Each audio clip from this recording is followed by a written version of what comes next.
Ça m'arrive jamais ces choses-là. Mes amis, bien le bonjour. J'ai fini d'enregistrer la vidéo et quand j'ai fini de l'enregistrer, j'ai réalisé que je parlais à la caméra, que j'avais même pas appuyé sur play. Enfin, aujourd'hui, j'aimerais répondre à une question que m'a posé un abonné sur WhatsApp. Le numéro est ici. Si tu as envie de balancer un message, vas-y. La question est la suivante. Sa compagnie fait un très bon exercice. Ça signifie, voilà, ils ont bouclé les comptes, ils sont très bénéficiaires, l'année se passe très bien, champagne et tout ça. Mais en même temps, ils préparent un plan social. Ouais, il dit, voilà, j'ai les neurones qui font tilt.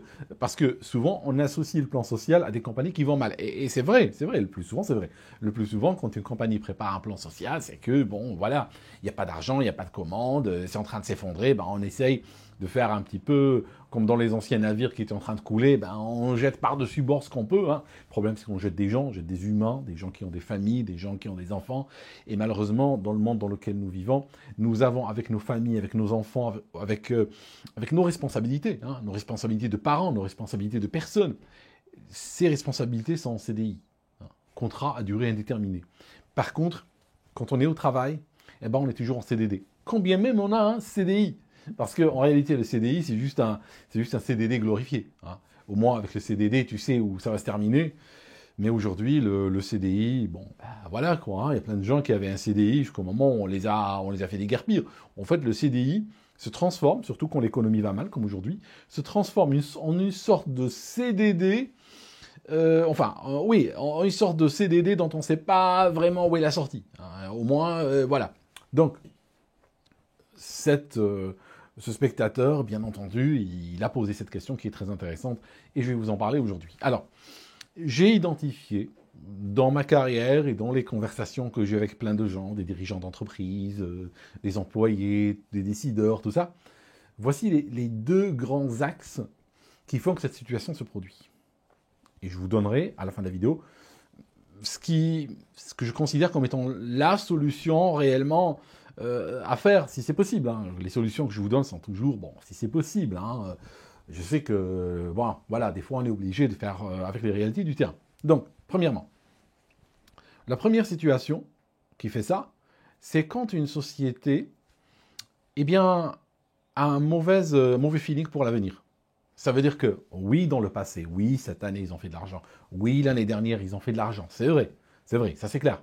Par contre, ils réalisent que le pipeline est vide pour l'année prochaine. Ça m'est arrivé de travailler dans des boîtes où, à un moment donné, les commandes tombaient, tout le monde travaille, on est, voilà, machin. Et puis, soudainement, ça se tarit. Soudainement, tu sais pas pourquoi, parce que, voilà, la compagnie a pris des décisions stratégiques, a changé. Genre, on avait un logiciel qui partait comme des petits pains, puis un jour, on a décidé de changer les termes de la licence, ou on a décidé de l'arrêter et de sortir un autre qui, soi-disant meilleur, qui en fait, bon, bah voilà, il marchait pas. Donc, ça peut arriver pour des raisons XY, ou bien un retour de l'économie, ou un grand... je vous donne juste un exemple assez ahurissant. Je me rappelle d'une société, sincèrement, c'est assez dingue ce que je vais te raconter. Ils avaient une directrice à un certain niveau, voilà, qui faisait beaucoup de choses. Hein. Elle avait énormément de casquettes, énormément de responsabilités. Figure-toi, et là c'est vrai que je te le raconte, on a du mal à y croire. Eh bien, un jour, elle a pris la grille des prix. Hein. Ils avaient un portail, hein. Ils avaient un portail avec une grille des prix à l'intérieur. Et ce qu'elle a fait, elle est partie dans ce portail et elle a décidé d'augmenter les prix. Mais alors, elle les a augmentés de manière massive, vraiment grotesque. Elle augmente du 80% par là, on double ce prix, on met ça, ça c'était inclus, bon, c'est plus inclus, maintenant il faut payer, etc. Et elle a fait un saccage. On ne peut pas, juste comme ça, on est positionné sur le marché, on a un bon positionnement, on ne peut pas juste arriver et puis multiplier les prix, ça ne marche pas comme ça. Il y a des réalités économiques. Donc, elle fait ça. Et comme tout le monde était à genoux devant elle, parce que c'était la chouchoute, voilà, du PDG de la boîte, etc. Ah bon, les gens ont applaudi, on dit génial, machin. Ok. Elle fait ça.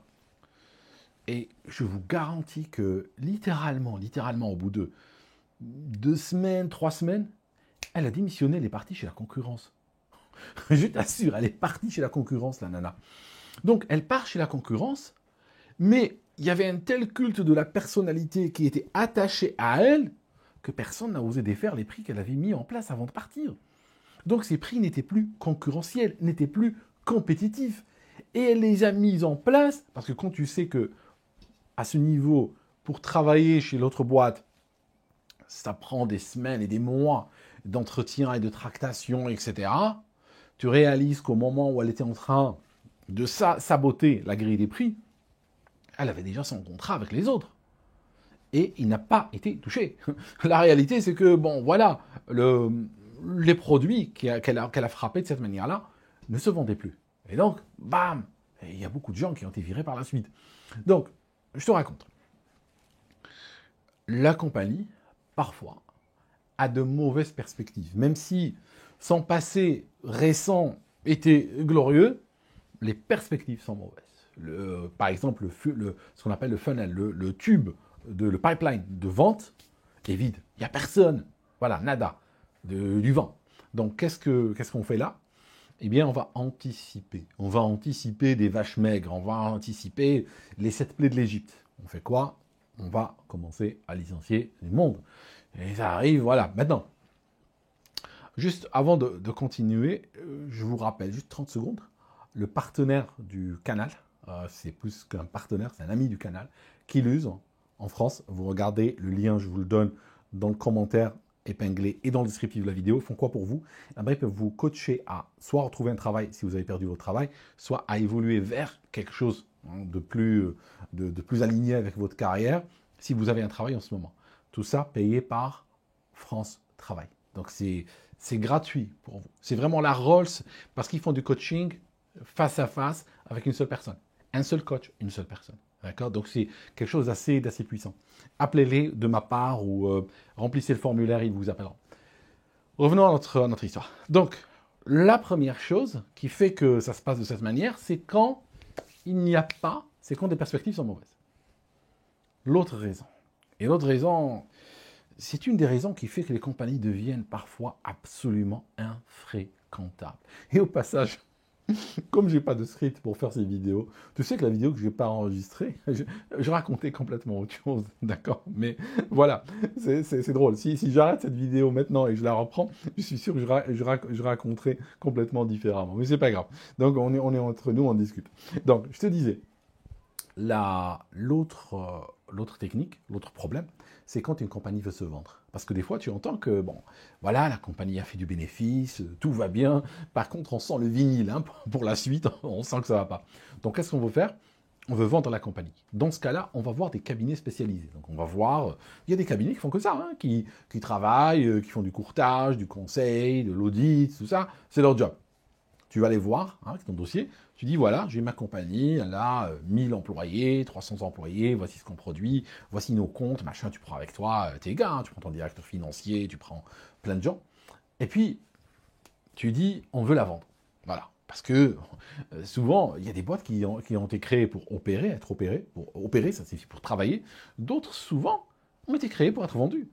Ou bien, des fois, on commence par créer une boîte pour opérer, et après on se dit vendant-la et sortant et tout, surtout les premiers qui étaient là, les premiers investisseurs, les dirigeants qui sont là depuis longtemps, tout ça, je vais dire, honnêtement, ils gagnent plus d'argent en vendant qu'en attendant que des miettes tombent chaque année. Tu vois ce que je veux dire? Donc, je vous raconte. Quand ils vont voir ces conseillers on peut leur montrer 10 000 pages de texte, il n'y a que 2 chiffres qui les intéressent. Premier chiffre, c'est combien la compagnie fait rentrer. C'est quoi le chiffre d'affaires? Combien vous faites rentrer? Combien vous dépensez? Et la soustraction des 2 chiffres. Vous faites rentrer 1 milliard par an, ça c'est votre chiffre d'affaires. Mais pour faire rentrer 1 milliard, eh bien, ça vous coûte 1,2 milliard. Ça signifie que vous dépensez à hauteur d'1,2 milliard. Ça signifie que vous perdez 200 millions par an. Vous n'intéressez personne. Combien même vous rapportez 1 milliard, ce milliard vous coûte 1,2. Ça signifie que chaque euro coûte 1,20 € à rapporter. Mais là, c'est pas intéressant. Donc, ce que veulent les boîtes, c'est montrer un ratio extrêmement, le delta le plus grand possible entre les rentrées et les sorties. Donc, une boîte qui rapporte, qui a un chiffre d'affaires d'1 milliard, mais qui a des dépenses de 900 millions, sera beaucoup moins intéressante qu'une boîte avec toujours des rentrées d'1 milliard, mais qui dépense 450 millions. Tu vois, parce que là, c'est 550 millions sur canapé de bénéfices. Tu vois ce que je veux dire? Des chiffres exagérés que je te donne, mais pour illustrer. Donc, quelle est la plus grande dépense dans une entreprise? Dans la plupart des entreprises, la plus grande dépense, c'est la masse salariale. Les humains coûtent cher à employer. C'est pour ça qu'on est en train de les remplacer par de l'IA et des robots. Il y a même des gens qui disent que, Elon Musk l'a dit, beaucoup d'autres, que dans le futur, on aura des millions, si ce n'est pas des milliards de robots qui feront tout, fabriqueront tout, feront des services, tout ça. C'est génial, mais bon, faut bien que les humains gagnent leur vie pour acheter le produit de ces robots. Donc, si les humains n'ont pas de travail et les robots font tout, ben peut-être que les robots auront d'autres robots comme clients, quoi. Donc ce qu'on peut faire, nous, c'est juste voilà, nous retirer au soleil, puis regarder, les regarder vivre, regarder des robots produire, d'autres robots acheter, d'autres robots être dans le RER le matin, voilà. Et puis, de toute façon, tu vas au RER le matin, moi je te dis, tu as déjà des robots, j'étais déjà là, aux heures de pointe, je t'assure, tu as déjà des robots. Tu n'as pas besoin d'Elon Musk pour qu'il te le dise, ou qu'il te le prophétise. En tout cas, dans cette situation-là, ce qu'on va faire pour plaire à un éventuel acheteur, et j'étais là, je l'ai vu, pour plaire à un éventuel acheteur, on va commencer à couper à la machette dans la main-d'œuvre. Vire-moi le maximum de gens, vire, pour que les chiffres deviennent de plus en plus jolis. Voilà. Et là, on a beaucoup d'argent qui est rentré, on a des dépenses qui sont très maîtrisées, très faibles. Là, ça devient très sexy, ça devient très intéressant pour un acheteur. Alors bien sûr, on ne travaille pas dans la pérennité. Je veux dire, bon, nous, on veut encaisser et partir, c'est tout. Le problème, c'est que parfois, on vire des gens importants, on ferme des départements essentiels. Mais ça n'a pas de... Pour ceux qui font ça, c'est pas important. Ce qu'ils veulent, c'est apparaître à l'instant T comme étant une compagnie extrêmement solvable, extrêmement bénéficiaire, avec des jolis chiffres, et bam, au revoir. Et c'est terrible parce que j'ai quitté des compagnies... Alors, j'ai vu les deux. Dans ma carrière, j'ai été dans des compagnies qui voulaient se vendre, qui ont été rachetées, et je suis resté. Parfois c'est une bonne idée, parfois c'est une mauvaise, mais je dirais dans la balance des probabilités, c'est généralement une mauvaise idée. Ça peut, des fois, sur le court terme, ça peut aller, mais en général, sur le long terme, ça ne va jamais. Donc en général, mon conseil, je te dis, je te donnerai des conseils à la fin, c'est que si tu es dans cette situation, et que tu peux dégager. Je connais les réalités économiques. Parfois, tu peux pas. Parfois, le marché est mauvais.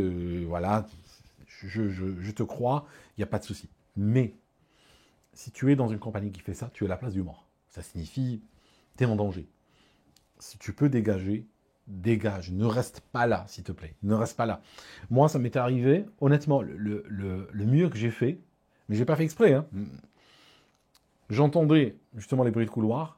Je sentais l'odeur du vinyle brûlé. Qu'est-ce que j'ai fait? Préparer mon CV. Et puis, juste en hypocrite, tu vois, tu n'as pas besoin de crier sur les toits. Tu prépares un CV en hypocrite, tu prends 2 jours de vacances, tu vas aux entretiens, etc. Et puis, voilà, les entretiens téléphoniques, juste, tu fais ta pause cigarette, mais si tu fumes pas, on se comprend. Tu vas dans le parking, tu parles aux gens rapidement, tout ça. Après, par la suite, j'ai signé ailleurs. Et puis, j'ai fait mon exit, quoi, tranquille. Fête, applaudissements, machin, la totale.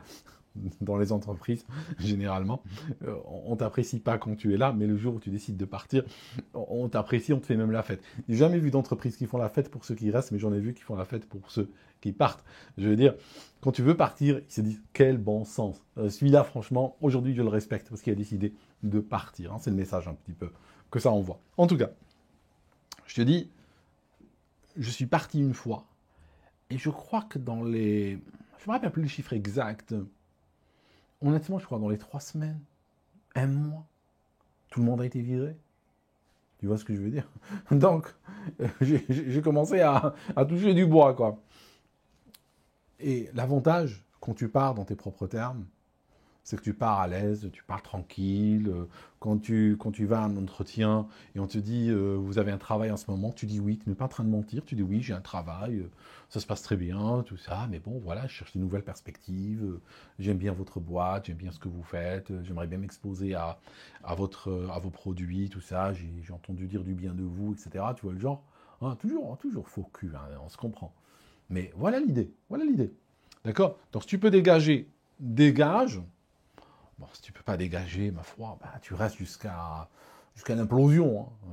Voilà, c'est pas mort d'homme après tout. Hein. Ok, c'est juste un travail après tout. Ok, et si la baraque s'effondre sur toi, ok, calme, tout ça, puis on rebondit, hein, beaucoup on rebondit. Je sais que certains nous écoutent, disent ouais, j'ai perdu mon job, ça fait mal et tout. Oui, je sais, je suis passé par là, mais je t'assure. Après, ça s'oublie, je t'assure. Il y a des chagrins d'amour qui s'oublient pas, mais des chagrins de travail, ça s'oublie. Un jour, tu pourras même pas les citer, tellement ça sera loin, tellement ça aura disparu dans tes émotions et dans ta tête. Merci mes amis en tout cas d'avoir regardé cette vidéo jusqu'ici. Je rappelle une dernière fois qu'il use dans le commentaire épinglé, dans le descriptif de la vidéo. On se voit dans la prochaine. À très bientôt.